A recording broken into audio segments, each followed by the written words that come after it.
Here's the Mindful Man reading another chapter from which is on Amazon KDP.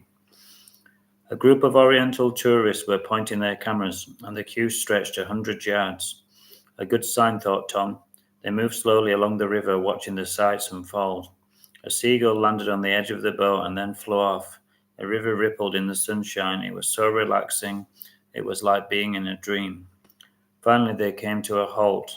They could see their ship in the distance, looking magnificent. Tom helped Josh onto the gangway. They decided to look round more as they had a few more hours to spare. Josh was surprised to see McDonald's and they went inside. They ordered cheeseburgers and coffee. They were wilting in the heat and needed an energy boost.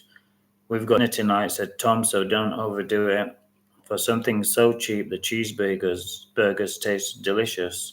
They sat listening to people chatting away, not being able to understand one word.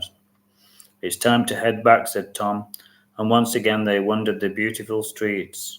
The evening was drawing in, and the streets were full of late-night shoppers. They turned a corner and another, and suddenly Tom wasn't sure where they were. He didn't let on to Josh. After all, he thought, how can anyone lose sight of a cruise ship? After half an hour of wandering through the crowds, he was beginning to panic, and he was having visions of the ship sailing without them. And then he noticed a portly man laden down with carrier bags, and he realized that he'd seen him before. He'd been half of the couple who they sat next to and who had talked their ears off. That didn't matter now, because all he knew was that they would follow him straight back to the ship. Tom was relieved to get back on board, but he didn't tell Josh how near they had come to getting lost. They were both so tired from walking around that they fell asleep on their beds. It had been an exhausting but enjoyable beginning of the day. The rattle and shake of the ship's engines woke them. It sounded like a monster coming back to life, as it was the last evening. Tom put on his best suit and Josh wore his blazer and polo shirt. They were both looking very smart. The throng of people making their way to the restaurant. This time they made sure they had found a table for two. Tom was tired. The prospect of lengthy conversations with any people, however pleasant, was too much for him. It's just you and me, kid, he said to Josh as they tucked into their salmon. The meals and the dining experience was lovely. It was wonderful to be waited on. It was not something they were used to.